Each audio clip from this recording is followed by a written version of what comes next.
ಪ್ರತಿಯೊಂದು ಯಾತ್ರೆಯೂ ಒಂದು ಗಮ್ಯಸ್ಥಾನಕ್ಕೆ ಕರೆದೊಯ್ಯುತ್ತದೆ.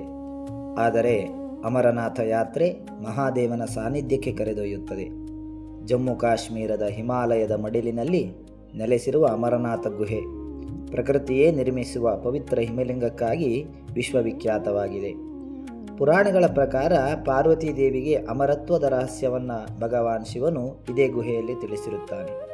ರಜೆ ಸಿಕ್ಕಿದ್ದು, ಸರಿಯಾದ ಸಮಯ, ಒಳ್ಳೆಯ ಹವಾಮಾನ, ಜೊತೆಯಾದ ಜನ ಇವೆಲ್ಲವೂ ಕೇವಲ ಆಕಸ್ಮಿಕವಲ್ಲ, ಇದು ಮಹಾದೇವನ ಯೋಜನೆ. ಈ ಯಾತ್ರೆಯ ಪ್ರತಿಯೊಂದು ಹೆಜ್ಜೆಯಲ್ಲೂ, ಪ್ರತಿಯೊಂದು ಪರ್ವತದಲ್ಲೂ, ಪ್ರತಿಯೊಂದು ತಂಗಾಳಿಯಲ್ಲೂ ಮಹಾದೇವನ ಸಾನ್ನಿಧ್ಯವನ್ನು ಅನುಭವಿಸಬಹುದು. ಈಗ ಅರ್ಥವಾಯಿತು.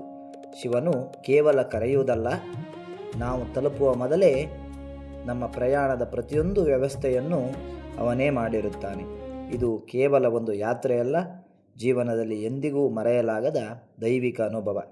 ಹರ ಹರ ಮಹಾದೇವ. ಓಂ ನಮಃ ಶಿವಾಯ.